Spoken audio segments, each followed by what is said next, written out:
Bail out Britain. The Chancellor unveils £330 billion in a desperate bid to fight the virus. We have never in peacetime faced an economic fight like this one. Grants for companies in the worst-hit sectors, a year off business rates for pubs and restaurants, homeowners to get a 3-month mortgage holiday. This is an economic as well as a health emergency. We must act like any wartime government and do whatever it takes to support our economy. But there are big questions about how the measures will support the most vulnerable, those who rent, those without sick pay and those who've already lost their jobs. As the UK begins to shut down, we'll bring you all you need to know in this unfolding crisis. No more global travel for 30 days. The government tells us to avoid all non-essential journeys around the world. The nurses on the front line as corona cases arrive. All routine ops cancelled in a bid to keep the number of deaths under 20,000.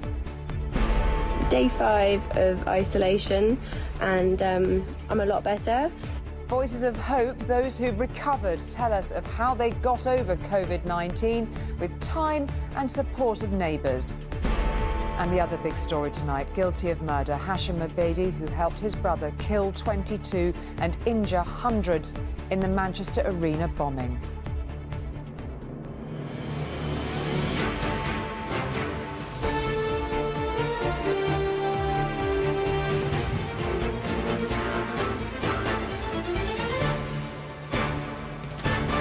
This is ITV News at 10 with Julie Etchingham. Good evening. The fight to save lives turned into the battle to save livelihoods today. The Chancellor, Rishi Sunak, joined the Prime Minister at the second of the regular news conferences to say what the government will do, and it said it's going to spend whatever it takes to keep the economy going during the coronavirus outbreak. The measures to help collapsing businesses come to well over £300 billion. That's more than double the initial cost of bailing out the banks during the financial crisis. And the scale of this crisis is being reflected around the world tonight. This is New York's Times Square, where normally, of course, it would be the evening rush hour. The billboard lights might be on, but there are very few on the streets this evening. The mayor is due to bring in a shelter-in-place or stay-where-you-are order within days. President Trump admitted today the virus was not under control.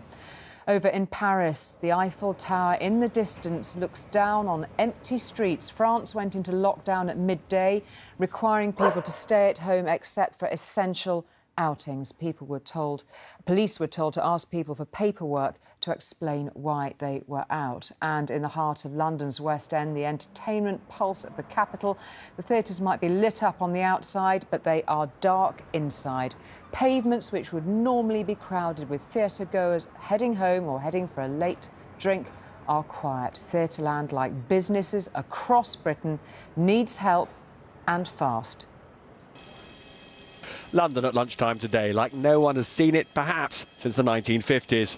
Landmark streets almost empty of people and traffic, and if there's no one there, businesses are in deep trouble, which is why the PM came out this afternoon to say, we must act like any wartime government and do whatever it takes to support our economy. To soften the damage to our livelihoods of the coronavirus crisis, the Chancellor is splashing the cash on a scale we haven't seen since the banking crisis. This is not a time for ideology and orthodoxy.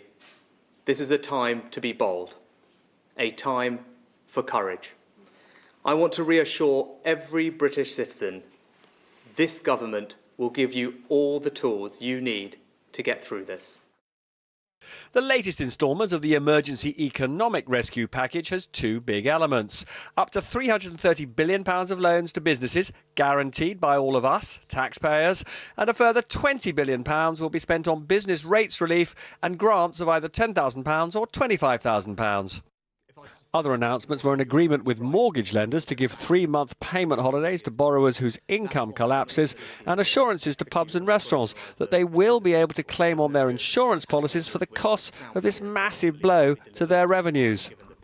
Many businesses may simply decide to cease trading rather than take on more debt, which is what you are offering. Equally, you want to incentivise people to do the right thing and go home. So why not announce today how you will make it clear that they will not be penalised for doing the right thing? We want to develop, with business and the unions, a bold and ambitious employment support package, because we want to provide businesses with the security that some of that fixed cost we can help with, because that ultimately is good for the individual, because it means their income is secure for a period. It's good for the business, because it doesn't have to go out of business, and it's good for preserving the job.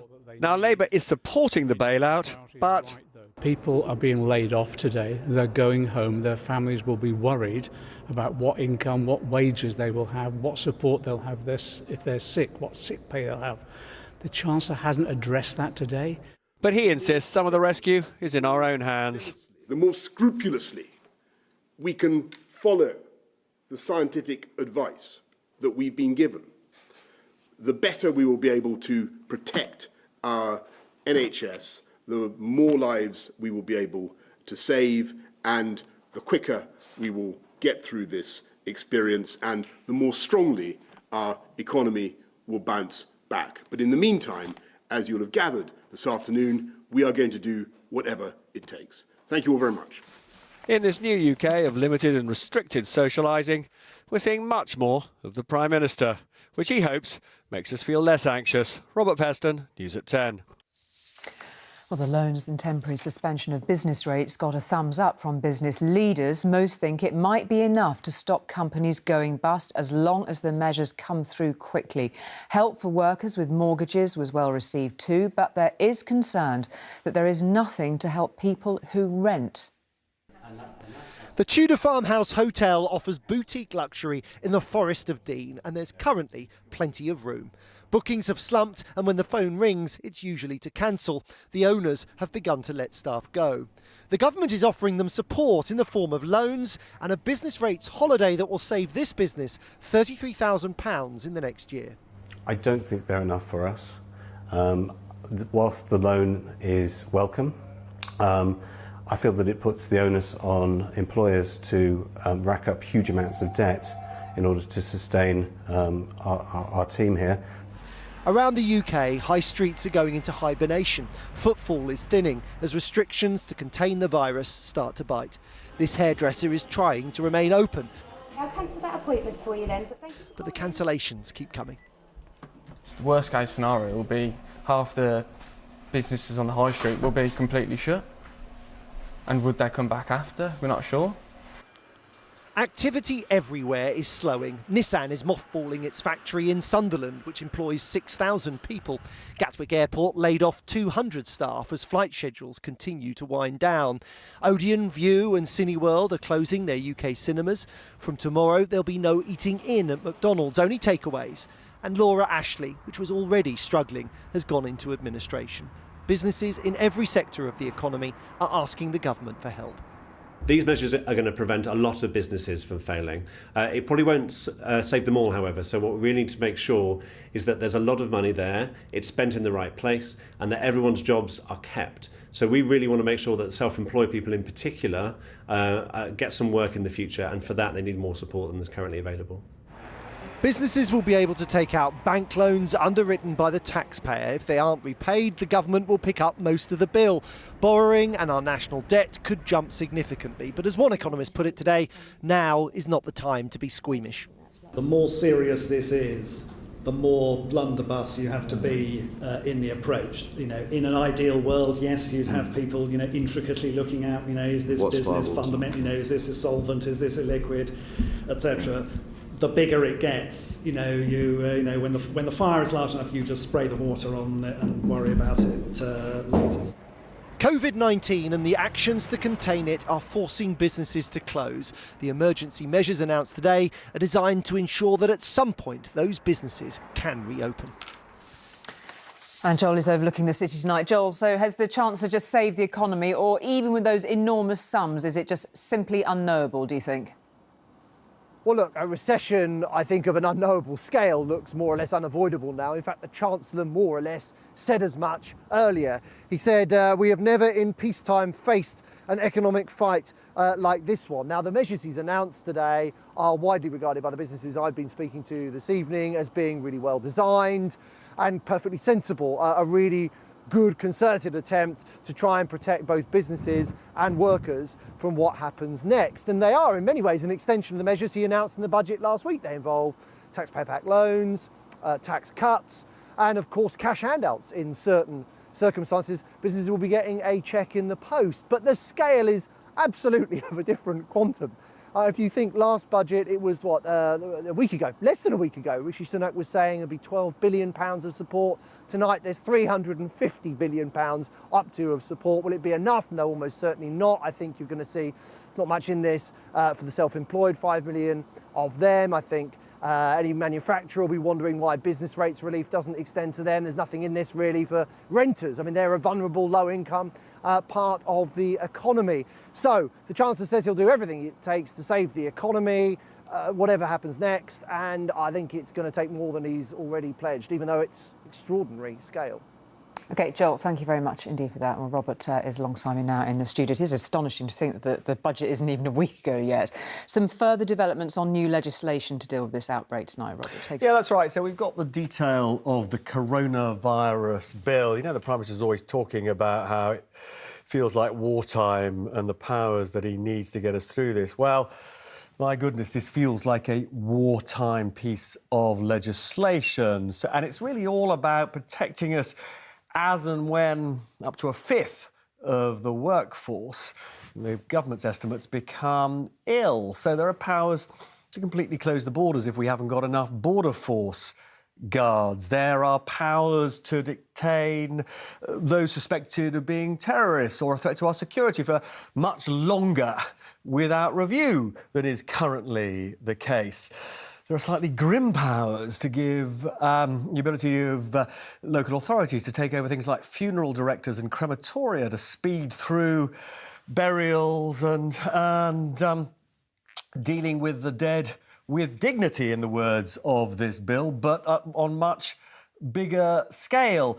And then there are powers to turn those orders that we recently faced from the Prime Minister not to socialise into something that would potentially carry a criminal offence. So, for example, the police will be given powers to arrest people who are out on the streets and may be capable of infecting other people, and to close down trains, close down planes. I mean, this is, and it'll last for 2 years, the greatest potential restriction of our civil liberties any of us alive have ever seen. It was utterly surreal, extraordinary, Robert. Thank you very much indeed for the detail on that. Well, it was only a matter of time before inevitably the UK started putting up barriers to the outside world, and so Britons have now been advised not to travel abroad anywhere in the world unless such journeys are judged essential. The Foreign Secretary, Dominic Raab, said anyone who went ahead anyway needed to be aware of the risks and of the dangers of not being able to get back.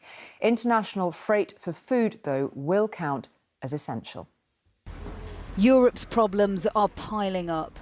Coronavirus is paralysing transport networks. A 3-hour wait at the border between Austria and Hungary. 12 miles of queues, nobody going anywhere. As Europe seized up, the British government drastically changed its advice on travel. So with immediate effect, I've taken the decision to advise British nationals against non-essential travel globally for an initial period of 30 days and, of course, subject to ongoing review. The Foreign Secretary said those already overseas wouldn't be guaranteed help getting home. We don't have precise numbers, but the volume of people, British nationals who are abroad, not permanently, not living abroad necessarily, but travelling abroad, to expect that the government can repatriate them all, I think would be unrealistic. We haven't had that much at all. Tom Hampson is stuck in Peru, where all of the borders have been closed. His dad says the British embassy there is shut too, and there's no way of knowing if he'll get home. I understand the situation, but the government just seems to be washing their hands of people who are stuck abroad for no reason of their own, no fault of their own. In Spain, the government is considering harsher restrictions because of the speed and scale of the infections. Barcelona Airport is barely functioning. The government says air travel is down 50% and could eventually be stopped. Airports in Spain remain open to allow British tourists to get home. Land borders have now been closed as the authorities try to get a grip on the spread of coronavirus. For many, checks on the border between France and Spain seem like a backward step. But this is the future. All over the world, nations are approaching the threat of coronavirus differently. But there now seems to be an international agreement that to end the pandemic, we have to stop people moving around. Stacey Foster, News at 10. Well, one consequence of the coronavirus outbreak in Iran is that the British woman Nazanin Zaghari-Ratcliffe has been temporarily let out of jail.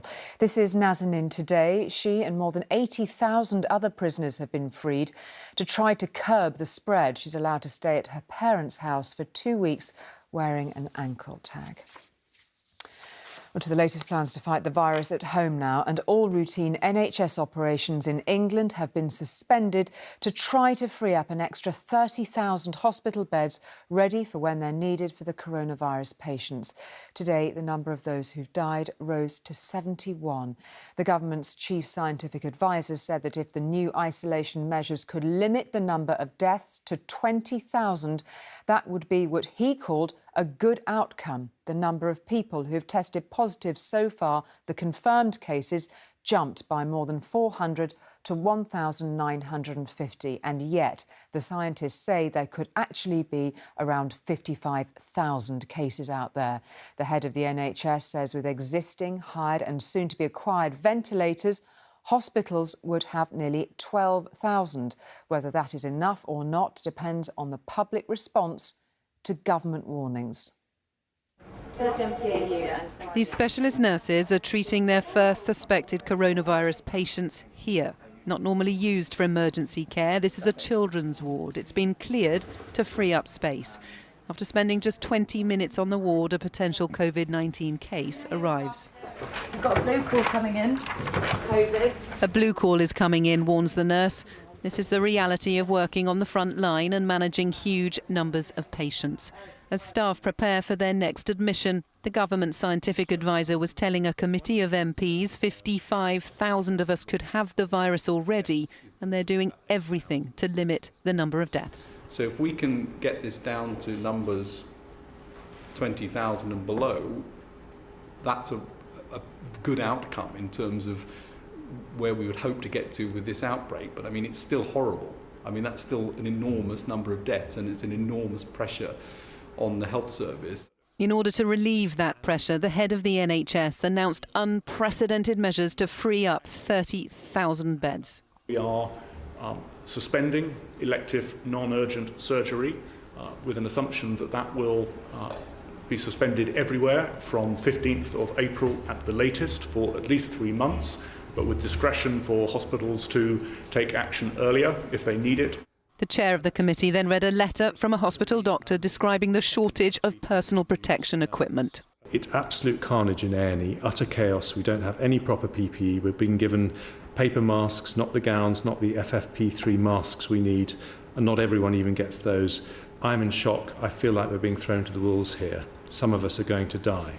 As we sit here today, nationally, the Department of Health and Social Care procurement team have sufficient for the PPE that we're going to need over the coming weeks. But there is a distributional issue around the country, and we are going to need more of it.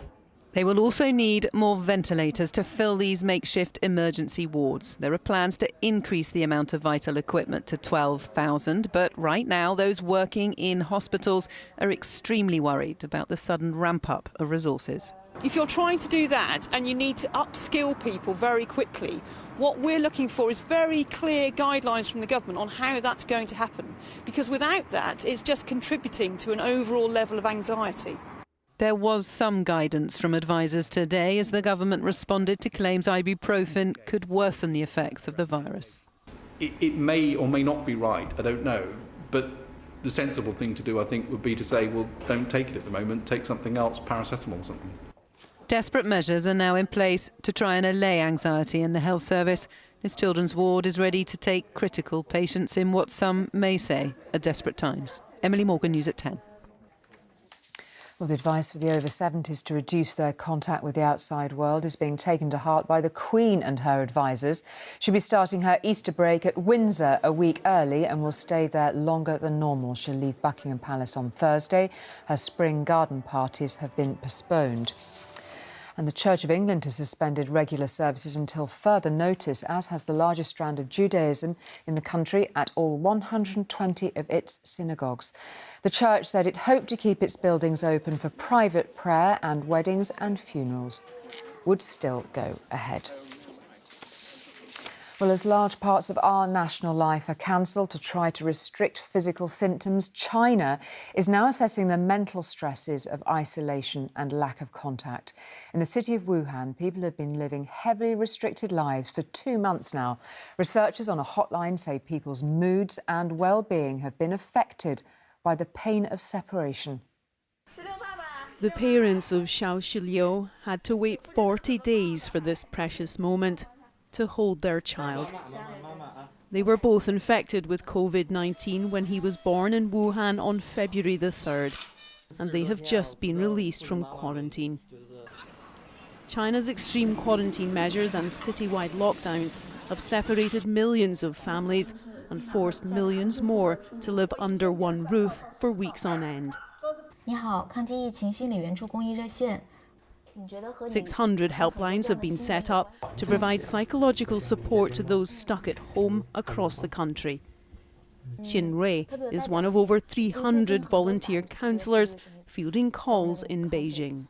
In the early stage, it's just to share their worries and anxiety and asking us, are they getting affected? Later, they will share more worries about their real life. When will this be finished? Or how will they be treated when they back to work? For the past 2 months, one British man in Wuhan has been documenting his daily experiences, like queues for vegetable deliveries. I've been wearing the N95 mask. He wants to protect his identity, but hopes his insight can help those facing the same prolonged isolation. Chris Hill is also in Wuhan, under lockdown with his wife, daughter and parents-in-law. That is what drives people over the edge most, when you just look around and all you can see are the same 4 walls, 24 hours a day, 7 days a week. It does truly get to you. Wuhan will be the last place in China to lift its restrictions, and this psychologist says what people there and in other lockdown cities have been through compares to war. I think the real psychological problem will happen after the end of the disease. This is what we call the post-traumatic syndrome, PTSD. So we already get a couple of phone calls that the people express certain degree of depressions and also desperation. So that's an early symptom of PTSD already there. Besides the medical battle against coronavirus, there are mental health challenges to be faced too. Debbie has lived through the stringent measures that China's had in place for a couple of months. Now, a short time ago, I asked her what lessons she could share with people here who are entering this new reality. Well, I think what people need to start doing is accepting and adapting that is going to be their new reality. The hand washing and the home confinement, perhaps it was made easier for us here because there was no debate about the potential economic impact or whether the health system could cope. Just city by city, the lockdowns were introduced and our movements were restricted, helped, of course, by the fact that China is an authoritarian regime. But beyond that, there has been a massive, almost blanket community buy-in here. Instinctively, people knew that they needed to retreat, they needed to do what they could to protect themselves and to protect others. I remember in the first few weeks, the biggest concern for us all, of course, was whether we were going to get the virus, particularly for us when we'd been in Wuhan, when they confirmed human-to-human transmission. But what we lacked at that time was information about how long this was going to go on for, how bad it was going to get, and of course knowledge about the virus itself. ourselves. So as the UK prepares to go into its own lockdown, it does have the benefit of that kind of information and the benefit of experience of countries like China and others in Asia where containment does appear to have been a success. Debbie speaking to me a little earlier this evening. To one other item of news this evening now, and the verdict in the Manchester Arena bombing trial. When 22 people were killed, it was Salman Abedi who detonated the explosives in his suicide backpack. Today, families of his victims did get some justice when his brother and helper Hashem was found guilty of those murders and injuring hundreds more. It has been the single biggest murder trial in English legal history. And tonight, their loved ones have justice. Is it fair to say that what Salman did has come as a complete shock to you? Yes. We now know that was a total lie. Hashem Abedi was as complicit and as evil as his brother. I won't say I'm happy with the results. I'm relieved. I'm relieved then we can get on a bit with our lives. You know, go a bit forward. I'm relieved for the other families, if that's what they want, as long as we've got justice for the 22. It was Salman alone who built the bomb, here checking its wires in the lift to the arena. Just an hour later, more than 2,000 nuts and bolts would explode, with Hashem in Libya pretending to know nothing. But he'd left fingerprints on metal cans used for a prototype detonator and DNA in a car full of explosives.